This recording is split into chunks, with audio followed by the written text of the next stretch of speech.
Hello and welcome back to another video. This is a long-running series on my channel for years. Literally, I think this is my 6th or 7th year doing this. I look back at my previous school year, all the things that I learned, all the things that I did, or at least the important stuff. And I am now graduated, got my master's degree. I didn't want this stuff to end. I haven't made a video in a little bit of time, but I was just kind of sitting around and I was like, I love that those are there and I can go back and look at them. So I'm just going to make another one. Just as an example of where my life is now compared to a year ago, literally just look at a side by side of me and I kind of look like a completely different person. A year ago, I was a little bigger and a little bit more of a mess. Now I am not as big and not as big of a mess. So we're in a better place. We're making progress, and that's really what it's all about. So let's jump into my school year. Starting off in August of 2021, I was returning for my second year at the University of Tennessee for my master's in music performance. And a master's degree is usually only 2 years, so I was finishing up this year. I started in August with band camp. Now, last year, if you saw my recap video from last year, you know that it was very different because of the COVID side of things, and so much was shut down and we didn't have a band camp. I was the marching band TA, and that was the reason that I got to go to school. It was paid for because of that position. And last year we didn't have band camp. So this year I was coming in as my second year master's students should know what's going on. Not the case for us that had been here for the COVID. We knew a little bit, a thing or two, but not really that much. And something that was interesting to me is, we were all learning, all the GTAs and everybody. You got to think the freshmen and the sophomores, they hadn't marched a regular season either. So we're just all adjusting. We're all getting used to things. But I came from a big school. I came from the University of Alabama in my undergrad. So that means, if we need him to teach something as big as circle drill or the circle drill basics in band camp, let's get him the hardest section of this because he'll be able to figure it out. Now, I question that decision process. I was able to figure it out, but it was not, I don't think it was because I was from a bigger school. I just had to ask a lot of questions and figure out, this circle drill that Tennessee is very popular and is very known for and is just this like crazy popular thing. Yeah, we didn't do anything like that in Alabama, but yeah, let me just figure out how to teach this to kids. And we were able to make it work. Obviously, it was good, and our circle drill actually was a lot of fun. And, it helped me in the year when we got to the circle drill, but oh man, it was tough. But band camp overall was a lot of fun. We were all exhausted, but it was so good to be back doing stuff that we all loved, teaching, working with the kids and making music ultimately. Now, right at the end of band camp, basically band camp ends, boom, school starts. And for me, boom, I got COVID. So I missed the first 10 days of school in my first semester because I got COVID. And that was a little nerve-wracking, a little overwhelming because I obviously am stressed out. We're in-person classes. We're not all on Zoom. I still could take most of my classes on Zoom, so I wasn't behind necessarily. But when everybody's in a classroom and you're the only person sitting on your little computer in a little box, you're not learning as well, and it was just a little difficult. Off in the storm, lonely are we, sighing for home. The biggest class that I took my first semester was my music theory class, and I took I think it was like 20th century music and atonality and stuff, and I took that because I took a similar class in my undergrad at Bama. It was semi-interesting, it was challenging, and the thought process is, this is kind of recent, so I'm going to be learning a recent style of music, and that's kind of what I was going for.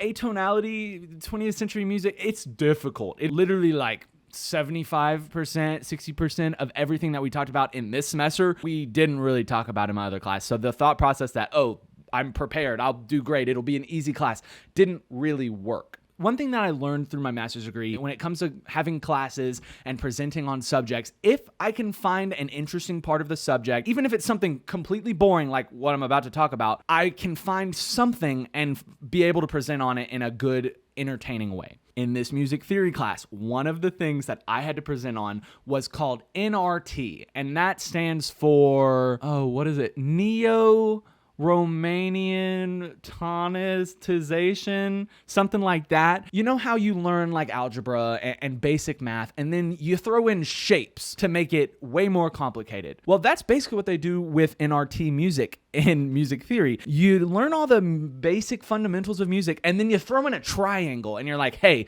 if you think you can understand this in a triangle, then you got it. You're good. I'll be straight up honest, it was awful. But I had to present on this NRT in the movies. So I had to find examples in movie music where the composers used not just music theory, but shapes with their music theory, and that's how they compose their music. And yeah, that's so weird, but I was able to do it, and it was a fine presentation. You know, I enjoy presenting, so that part of it was fun. But afterwards, my teacher told me that I did a good job presenting and that I should be a teacher.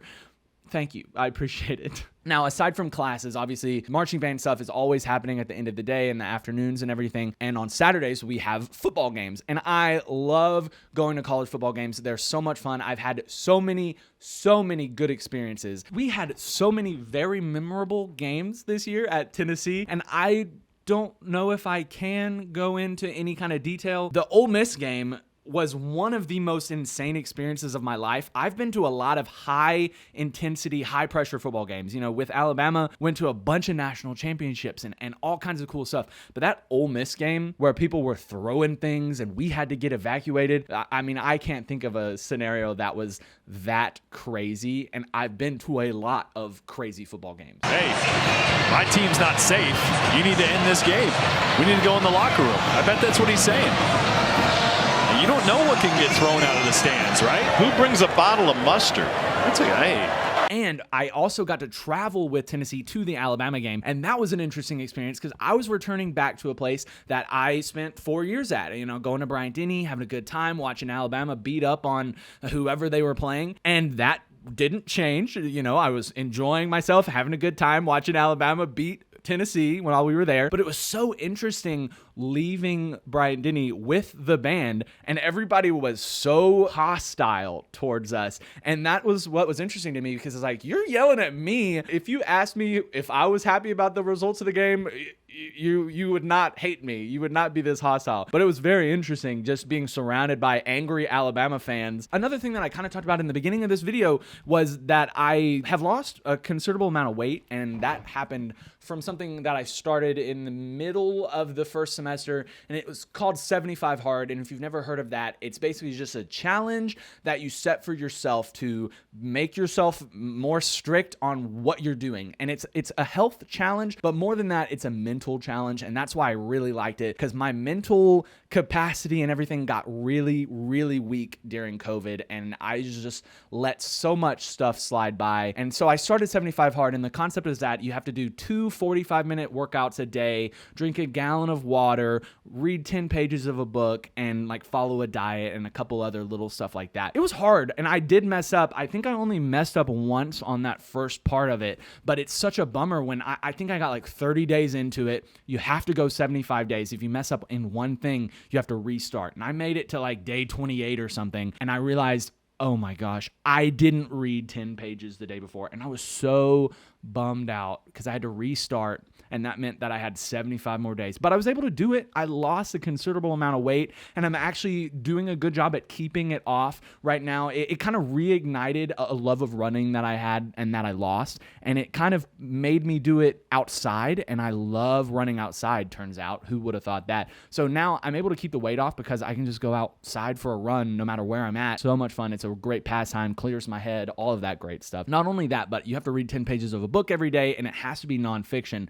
So I read so many good books that kind of helped firm up my mind and just like make me feel better, stronger, and just tougher. I read books like How to Win Friends and Influence People, and that's one of the best books, one of the most influential books that I've read in a very long time. It was fantastic. I would recommend anybody read that. It was a great book. Okay, so now around the end of the first semester, I came to a conclusion that I was not going to get my doctorate right away. And I made a video on this channel about that, talking about why I made that decision. But it was a tough decision for me to come across. I was so stressed out at the end of the semester because I was not making the progress I wanted to be making on the tuba.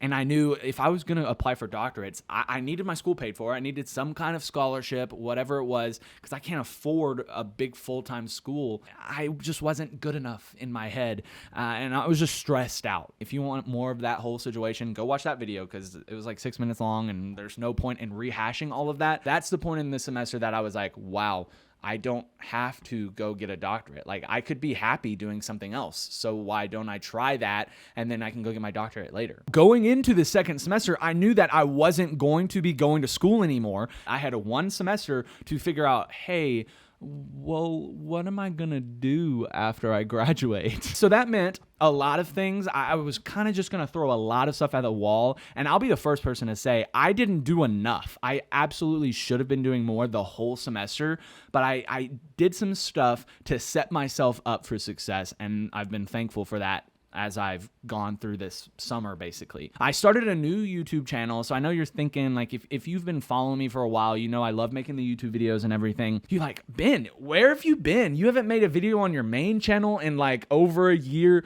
haven't posted in this channel over a year. What the heck is happening? But in all reality, I've made like 30, 40 videos this year, which is more videos than I've probably made in any year period, but I've been making them on a different channel. It's a channel all for this like free online tuba lessons, which is a great resource for me as a teacher as I try to take in private lesson students and make that a source of income. It's also helpful for those students who maybe you can't afford lessons or band directors or anything like that, and it helped me get a couple more students, online students or real life students, whatever it is. It is a very helpful tool. It's something that I'm very glad that I've spent some time on, and it's something realistically I'm going to be spending more time on because I think the interest is there and it's just a helpful thing. But that was a lot of my energy in the first part of this semester because I didn't have a whole lot going on and I needed to make my future a priority. Then in, I think, February, I had my comprehensive exams, and comprehensive exams for master's students are pretty intense. It's a week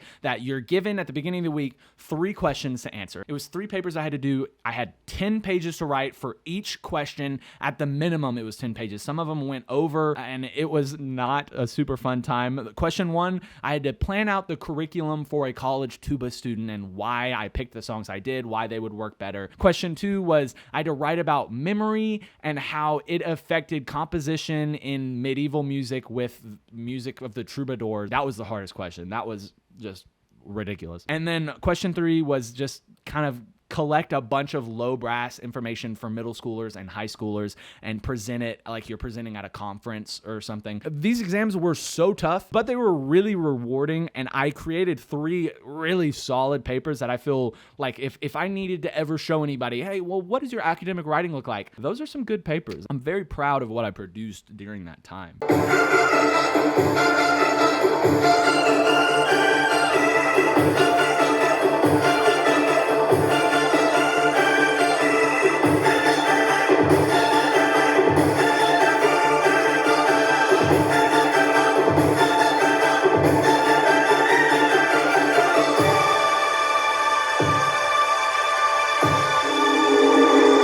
So after the exams, I only really had one thing left to worry about, and that was my recital. I had my final degree recital at the end of the year, and I stressed hard about that. And it turned out good. You know, I wish some things were better, obviously, but I feel good about the work I did. You can definitely tell that I made a ton of progress in my 2 years at Tennessee, which is the point of going and getting your master's degree. After that point, I was kind of up in the air with everything. I had a month or so before school got out and I graduated, but I didn't really have any classes going on because my last semester was pretty empty. Like, I didn't have a real class that was going to give me grades at that point because I had passed my recital, I had passed my comprehensive exams. That was it. So I had a month to kill, no actual classes, and that was when I really, you know, the goal was get your future sorted out. Oh, you're about to graduate. During that time, I made the decision to stay in Knoxville, which was different than what I had originally planned, but I kind of sat down and thought about it, and I kind of weighed my pros and cons, and I decided that Knoxville